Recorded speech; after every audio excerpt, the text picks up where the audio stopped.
Здравствуйте!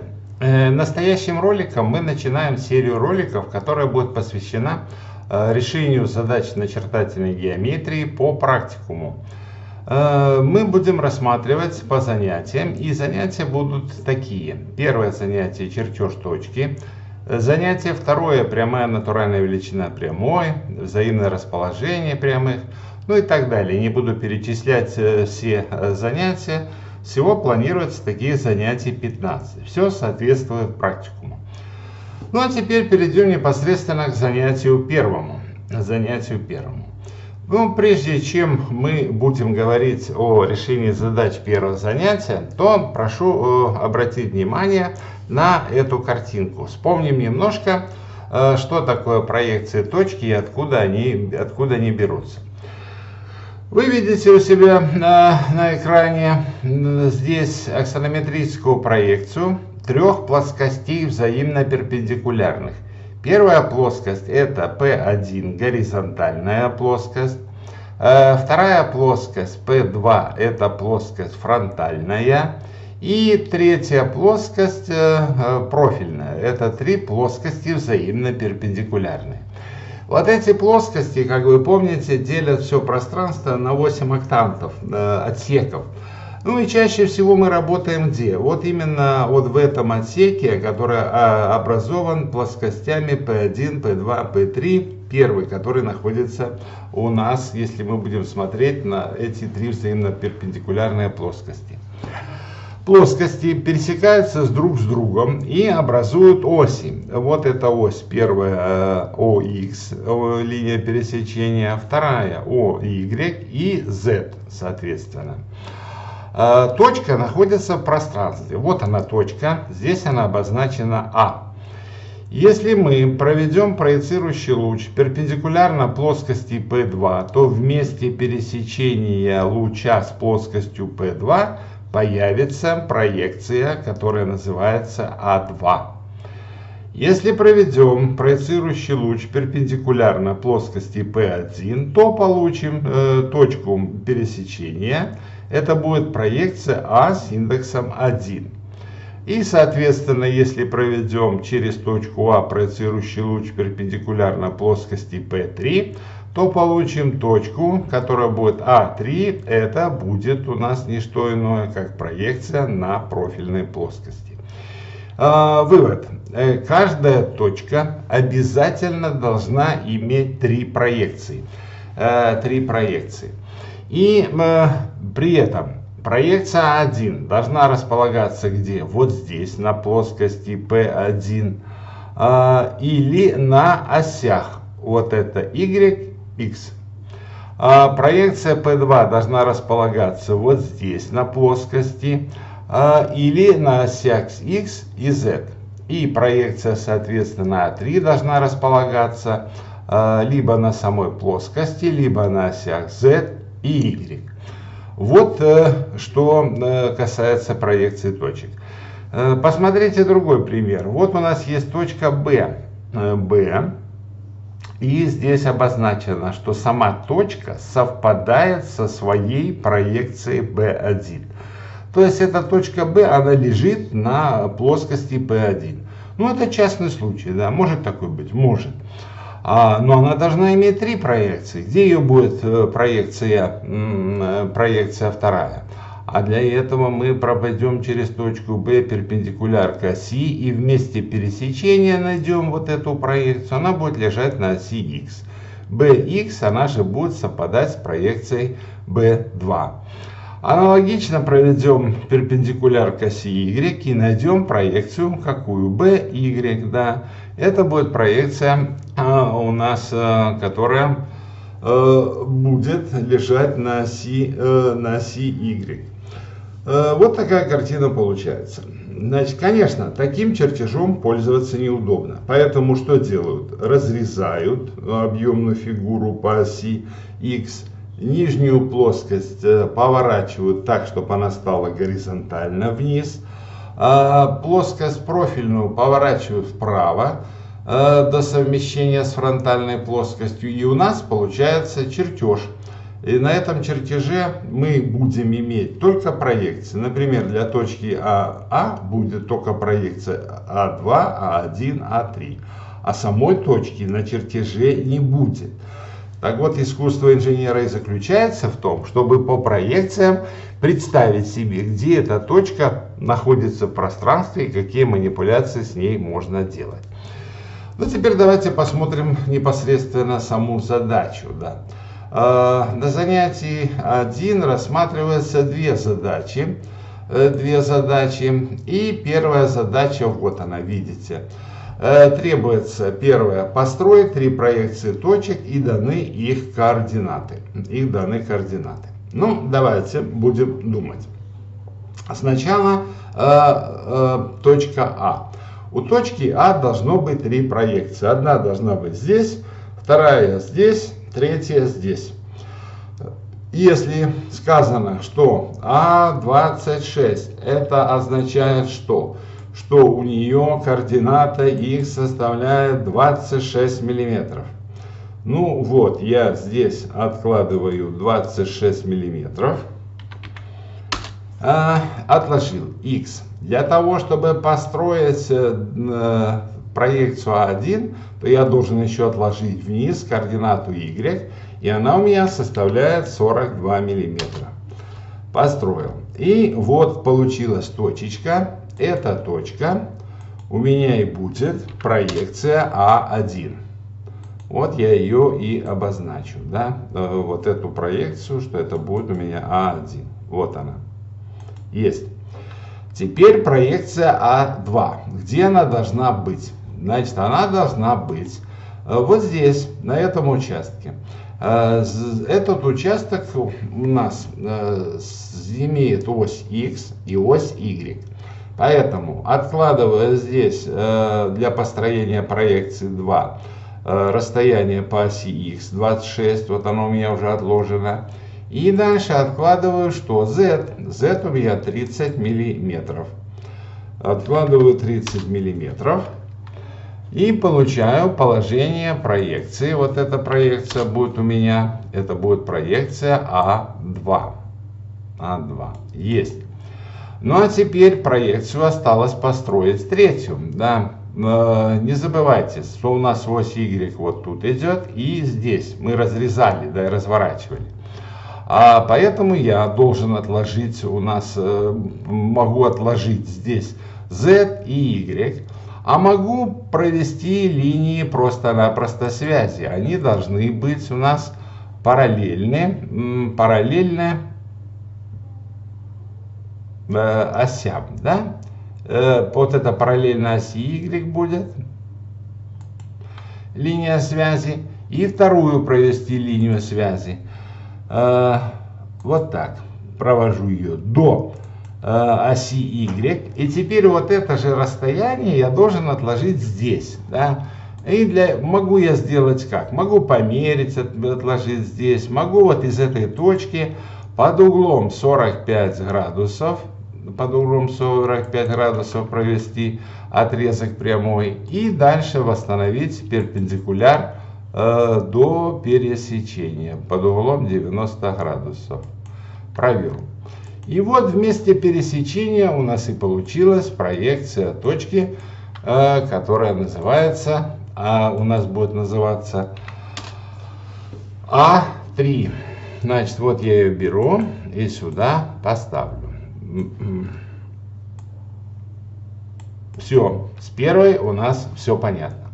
Теперь давайте построим точку вторую. Значит, сначала мы должны построить проекцию B1. Теперь давайте подумаем. Для этого мы должны отложить что? X0 и Y должны отложить 20. X0 это что? Вот 0, да? А Y20 как отложить? Ну, по оси Y откладываем, соответственно, 20 миллиметров, да? 20. Построили. И вот там, где закончился этот отрезочек, это и будет проекция, которая будет называться B1. Видите, она лежит у нас где? Ну, не на самом вот этом участке, ограниченной осями, а непосредственно на оси. Так тоже может быть.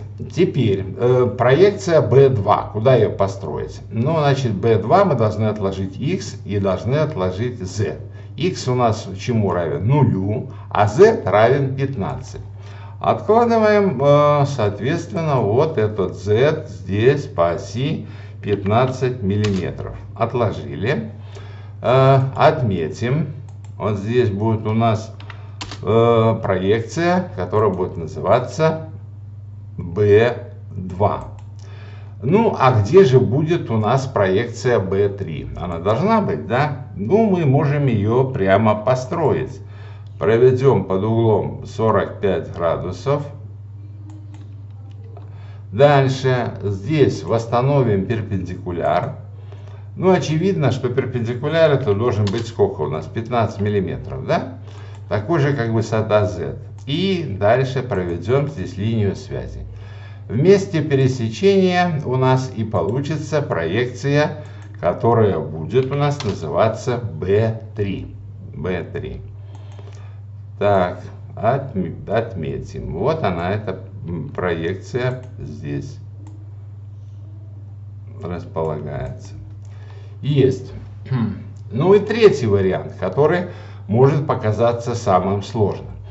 Давайте подумаем. Значит, C должно располагаться здесь. Координата X у нее равна чему?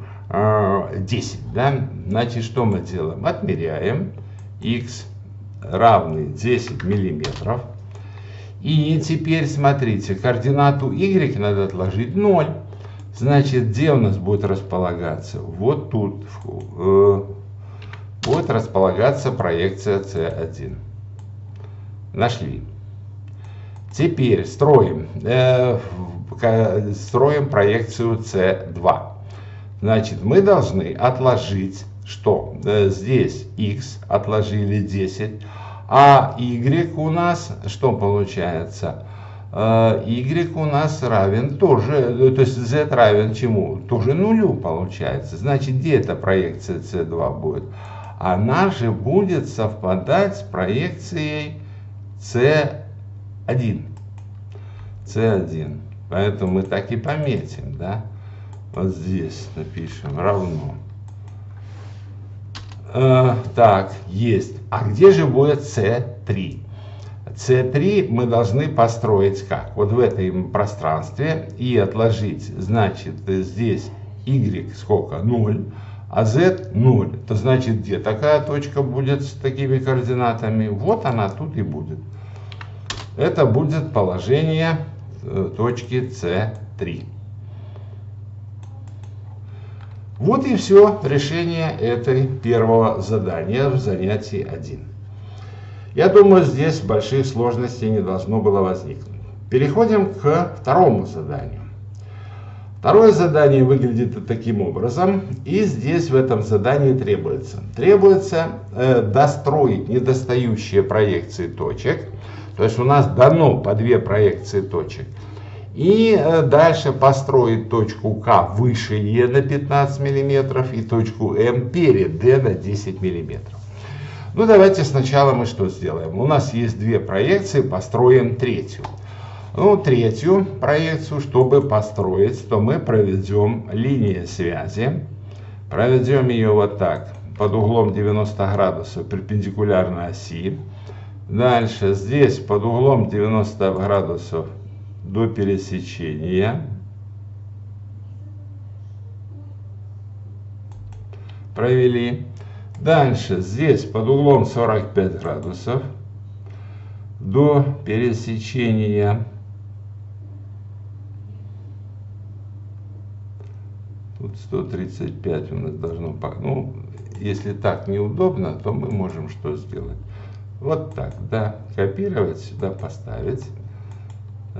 Значит, ее теперь немножко укоротим. И проведем дальше линию связи и укоротим.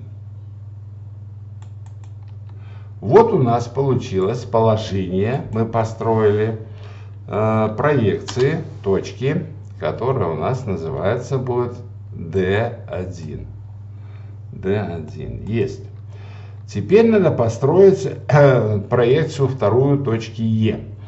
У нас есть первая, у нас есть третья. Да, точно так же. Да, проведем линию связи вот здесь, вверх. Проведем линию связи от проекции 3 до пересечения. И в месте пересечения это будет у нас положение точки Е2. Е2. Вот я обозначаю эту точку, это будет у меня Е2. Есть. Теперь давайте думать. Значит, нам надо построить точку К выше Е на 15 миллиметров.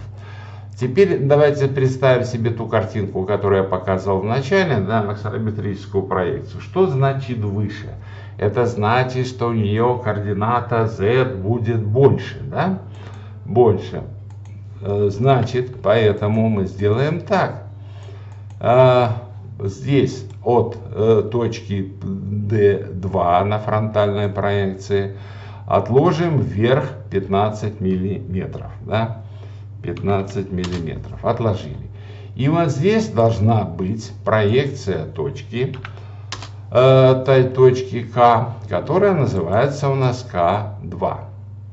Ну, точка К, как любая другая точка, должна иметь 3 проекции. И теперь давайте подумаем. Значит, если у нас точка К2 проекция тут расположена, то К1 будет где? На этой же линии связи.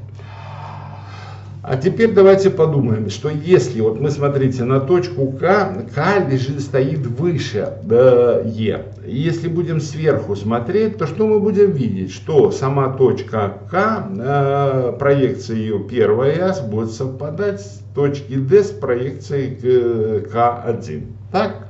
Значит, вывод какой? Что эти проекции совпадают, да?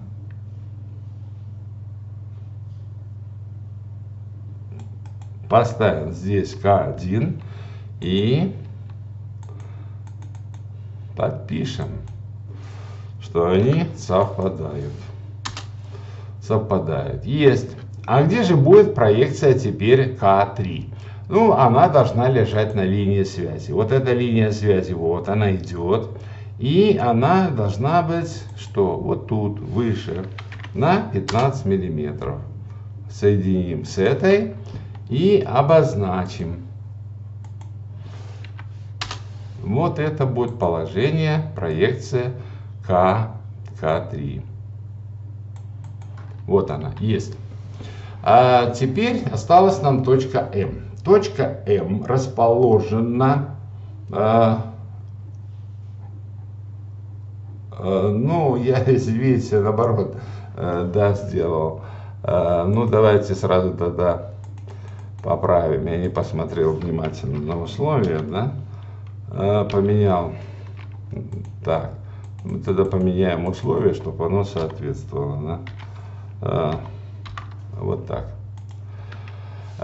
Теперь, значит, я сделал что? Я сделал К выше D, да, вот К выше D есть. А теперь М перед Е, Значит, Е точка здесь есть. И что нужно сделать? Перед. Это значит, что мы ее будем видеть раньше. На сколько? На 10 миллиметров.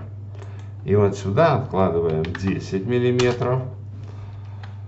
И здесь обозначим точку. Обозначим точку. Это М перед Е на 10 миллиметров. Значит, эта точка будет у нас М. Вот она. Есть. Теперь, если она перед, но по высоте она находится на таком же уровне, значит, там, где проекция вторая, мы будем видеть что? Мы будем видеть и проекцию точки М.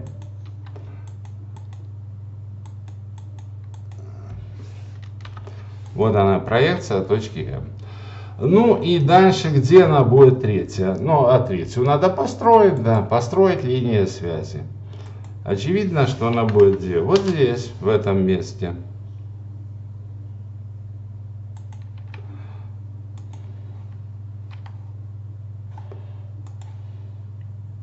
Ну, я построю линии связи, чтобы они у нас были, да? Вот они, линии связи. Ну и в этом месте обозначу. Это будет точка 1. Вот она, проекция М3. Еще раз, что мы построили с вами? Значит, у нас была задана точка D. Вот она, D. Было две проекции. Мы достроили третью. И затем построили точку К выше D на 15 миллиметров. Значит, здесь проекция выше, здесь совпадает. Дальше у нас была Е, да, точка, вот она. Было две проекции, мы достроили третью проекцию и построили точку М перед Е, то есть она ближе по оси Y к нам. Вот она здесь, здесь она совпадает, а здесь она вправо на то же самое 10 миллиметров. Вот и все, собственно говоря.